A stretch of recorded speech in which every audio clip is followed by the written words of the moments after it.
Oi, gente, boa tarde. Para quem não me conhece, eu sou a Letícia Cordeiro, sou editora adjunta do Teletime, da Converge Comunicações. E esse é o último painel do dia, para vocês bravos, guerreiros, conseguiram aguentar até aqui. A gente vai falar de small cells, SDN, redes heterogêneas e quais são as tendências em redes móveis. A gente tem aqui, vou apresentar primeiro as mulheres, a gente tem a Margarete Aramina, ela é diretora de banda larga móvel da Ericsson, e a gente tem também o Nilo Pascoal, que é gerente de regulamentação da Anatel. A gente deve começar essa apresentação, então, com o Nilo, que deve dar um panorama geral de como é que está a questão da regulamentação das small cells, desoneração. Então, a gente pode começar com ele. Bom, boa tarde a todos. Vou tentar ser relativamente breve, mas apresentando o que a regulamentação da Anatel traz sobre o tema. Isso foi objeto de um debate intenso na agência até o ano passado, quando saiu a resolução sobre isso. Então, vou essencialmente apresentar o que a resolução estabelece e o que já temos de terminais certificados e homologados na agência hoje, né? A resolução que trata no caso da Fentocell, né, apesar do nome, ela tem um escopo um pouco mais abrangente em termos mercadológicos, né? Houve muito debate durante a elaboração desse regulamento com relação até à nomenclatura a ser utilizada. Essencialmente, o que faz essa variação toda de small cells, femtocells, picocells é essencialmente o nível de potência em que ela opera. E, em todo modo, é o que define o seu raio de atuação, então, por fim, é o que define qual categoria que ela está se encaixando. Originalmente, a proposta era para tratar de femtocélulas, naquele conceito bem específico de equipamentos que operassem até em torno de 100 miliwatts.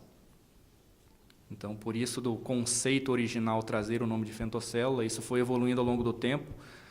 O nome em si permaneceu na regulamentação, mas se vocês forem ler a regulamentação por inteiro, ela abarca mais do que apenas as femtocélulas tradicionalmente conhecidas, né?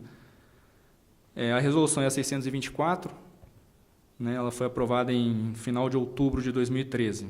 Então, desde então, foi começando um processo mais de definição de requisitos de certificação e o processo de certificação de fato desses equipamentos, e aí está aberto para o mercado utilizá-las da forma que lhe convier. A regulamentação ela traz, essencialmente, dois conceitos importantes. O conceito de femtocélula ela é bem genérica, né, essencialmente um equipamento de radiocomunicação de radiação restrita. Por que entrou-se esse conceito na regulamentação? Acho que aqueles que acompanharam o processo de elaboração dessa norma devem se lembrar, a femtocélula ela se supõe para uma aplicação muito mais específica, ela é para melhorar cobertura, essencialmente indoor. Então, tínhamos uma série de discussão com relação às taxas de licenciamento em cima desse tipo de equipamento. Se elas se aplicariam, se não se aplicariam e que níveis de aplicação que elas teriam. Então, o que a Anatel optou por fazer? Optou por classificá-las como equipamentos de radiação restrita, que de fato elas são de curto alcance mesmo, elas não se confundem com uma herb tradicional de outdoor. Então, dentro desse conceito, conseguiu-se caracterizá-la como um equipamento que independe de licenciamento. Então, ele não necessita de uma licença de funcionamento, apesar da regulamentação trazer a necessidade de elas serem cadastradas na Anatel, muito mais por uma questão de a agência ter o acompanhamento dos equipamentos e não o seu licenciamento propriamente dito. Os dois conceitos importantes que a regulamentação trouxe, e também foi um debate intenso durante a consulta pública, foram os conceitos de modo de operação na femtocélula. A regulamentação trouxe dois conceitos distintos, o modo de operação aberto e o modo de operação fechado. Essencialmente, isso está vinculado à forma em que a femtocélula pode atender os terminais. Então, o modo de operação aberto, essencialmente, é uma femtocélula como uma herb tradicional, então ela aceita qualquer terminal que esteja operando naquela frequência e que seja cadastrado daquela prestadora. E a operação fechada, essencialmente, é uma configuração que não permite que qualquer terminal faça isso. Então, ele tem uma lista pré-selecionada de terminais aptos a acessar aquela fentocélula. E a escolha do tipo de módulo, isso varia em função do backhaul, né, ou da saída da fentocélula, como que ela se comunica com a rede. Já que ela é um equipamento muito menor, ela pode ser colocado até em residências, né, até nas casas dos usuários. Então, poderia se fazer uso até da própria banda larga que o usuário tem em casa. Então, dentro das discussões na agência, optou-se por deixar isso melhor delimitado, uma vez que, no primeiro momento, se o usuário está sendo utilizada a banda larga do usuário, então ele meio que está contribuindo pela utilização daquela fentocélula, então caberia a ele, pelo menos, definir o nível de utilização da sua própria banda larga, né? Mas, então, passou. Então, essencialmente, eu trouxe aqui só características principais do que o regulamento traz, ele é um pouquinho mais extenso, ele entra em muito mais detalhes, mas questões mais relevantes são a própria definição da fentocélula. Ela originalmente era prevista para operar apenas em redes SMP e SME. A consulta trouxe essa necessidade de também se adequar ao SCM, muito em linha com as questões de multidestinação de faixa, então não faria sentido você atrelar um equipamento para um tipo de serviço específico, dado que ele poderia ser usado em vários serviços diferentes. Né, a gente tem operadoras que operam essencialmente, temos prestadores operando redes LTE sob uma licença de SCM. Então, trazendo alimentação só para SMP, esse tipo de operadora não poderia fazer uso da fentocélula, que não faria nenhum sentido regulamentar fazer esse tipo de vedação. Então, foi incluído o próprio SCM também. A potência de operação da fentocélula, esse foi um ponto que teve grandes contribuições na consulta pública à época. Foi o maior ponto de debate, foi o que definiu, essencialmente, o tamanho da fentocélula, ou sua atuação. Como eu falei, originalmente ela era prevista para operar em até 200 mW, 100 mW, que é o conceito tradicional para o termo fentocélula. Mas, independentemente do nome, optou-se na regulamentação para elevar esse valor, possibilitar equipamentos com potências um pouco mais elevadas.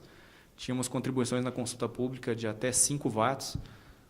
Aí já se entendeu que estamos quase beirando já equipamentos outdoor nesse nível de potência. E para cair dentro do conceito de equipamento de radiação restrita que dispensaria licenciamento, estava começando a ficar muito complicado de conseguir caracterizar isso. Então, optou-se por manter isso na potência máxima de até 1 watt. E, por conta dessas características, das limitações de potência sem equipamento de radiação restrita, ela é, por consequência, isenta de licenciamento para instalação e, por consequência, também isenta de licença de taxa de funcionamento também. A única exigência é que se tenha a listagem delas cadastrada na Anatel. Próximo ponto, como falei das questões do modo de operação, isso está atrelado essencialmente à forma que a prestadora vai fazer uso disso. Então, é um uso essencialmente aberto, ela pode fazer uso próprio, ou seja, a própria prestadora vai fazer a instalação das fentocélulas, ela mesma vai prover o backhaul para essas fentocélulas. Então, essencialmente, é parte integrante da sua rede. Nesse modelo, a regulamentação exige que a fentocélula esteja operando em modo aberto. Então, a prestadora não pode ofertar todo o pacote em um modo de operação fechado. Tá? E ela pode ofertar no fornecimento mediante contratação de usuário. Aí é no caso de que o próprio usuário peça uma fentocélula na casa dele, ou algo nesse sentido. Também é um modelo existente, existe no mundo modelos assim também.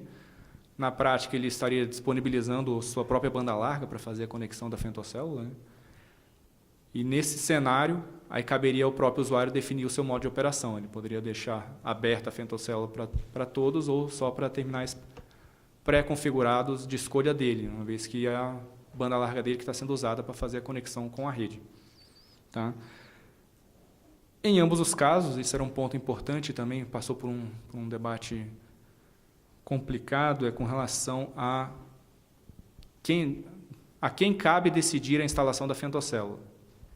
Como estamos tratando de faixas licenciadas de serviço, Então, não teria como abrir mão dessa escolha estar na mão da prestadora de serviços, que é quem é autorizada a prestar o serviço e é que detém autorização de uso de radiofrequência em caráter primário nessas faixas do SMP, ou do SM, ou do SML, ou o que seja. Então, como isso, necessariamente, a proliferação de femtocélulas, ela faz parte de uma avaliação mais macro de como que elas se comportam dentro da rede, não poderíamos ter usuários instalando a seu bel prazer femtocélulas operando em faixas licenciadas. Isso poderia trazer sérios problemas de interferência, que na prática ficaria bastante complicado da Anatel conseguir fiscalizar e acompanhar isso. Não optou-se por deixar a prerrogativa de utilização de femtocélulas sempre na mão da prestadora de serviço. Tá?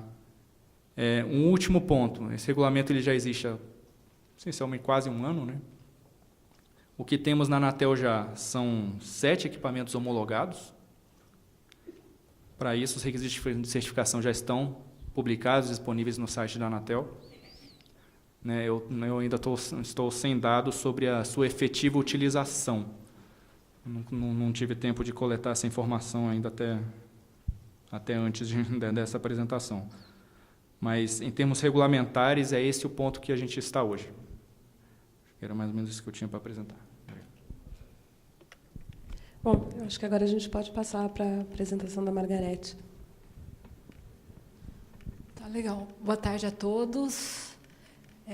Bom, antes de mais nada, obrigada aqui pela oportunidade, né? E aí eu tenho um material, vou começar a falar um pouco sobre a situação do mercado, tendências e aí como as redes heterogêneas e as small cells se inserem nesse contexto. Então, a gente vai falar um pouco sobre mercado e como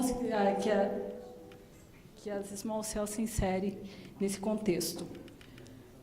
Então, o que a gente tem aqui? 2013, a gente fechou com 1 bilhão e 900 milhões de usuários de smartphones no mundo. E a previsão para este ano é que a gente tenha adicionalmente 1 bilhão e 200 milhões, dos quais mais ou menos 500 milhões LTE. Né?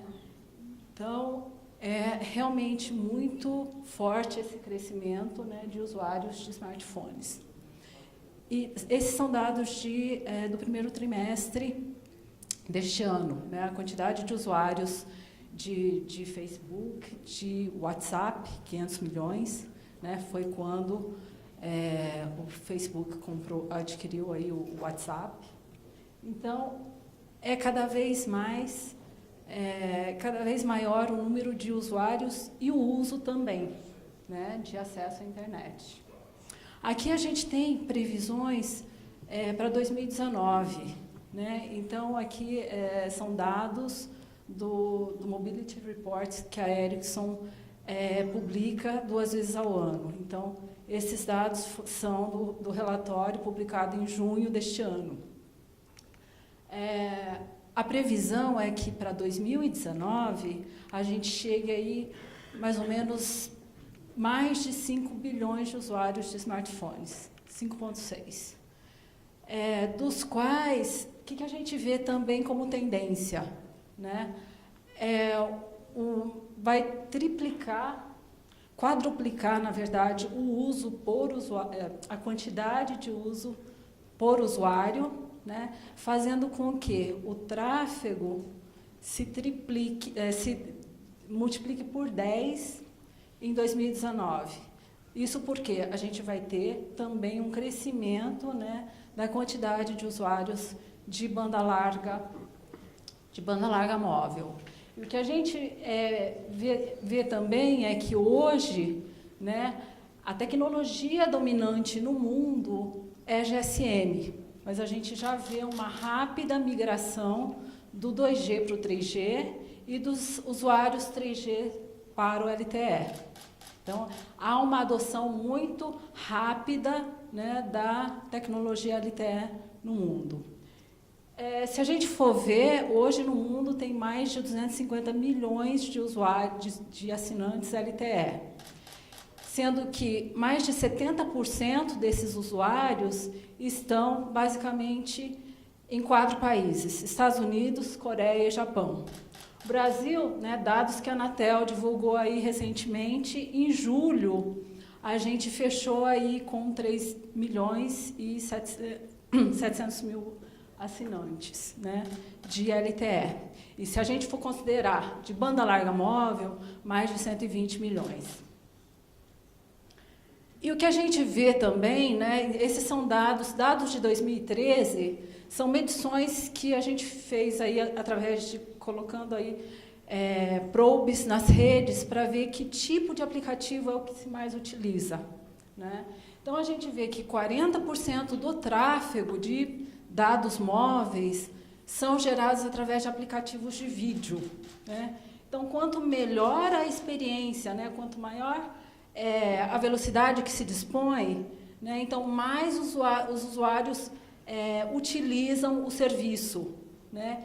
E é muito perceptível os serviços de vídeo, principalmente porque também é muito forte o uso de tablets, né? Então, não é só mais nos smartphones, mas nos tablets também. Então, quanto maior o tamanho da tela, né, então você precisa também de uma qualidade melhor.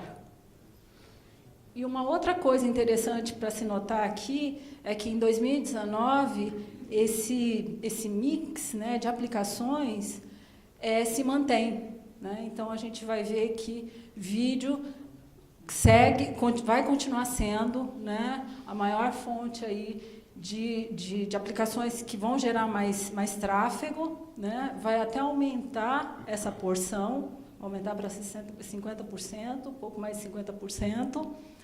E, no gráfico da direita, o que a gente vê é que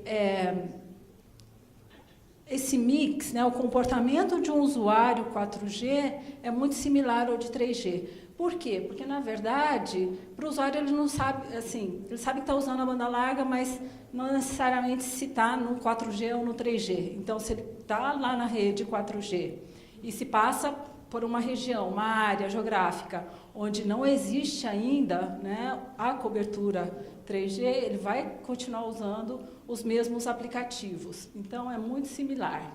Já a barra mais à esquerda é o acesso 2G. Aí, o acesso 2G, a gente vê que é muito mais serviços de mensagem, né, que são os serviços de dados mais utilizados. E isso faz com que siga crescendo a demanda por uma experiência melhor, né?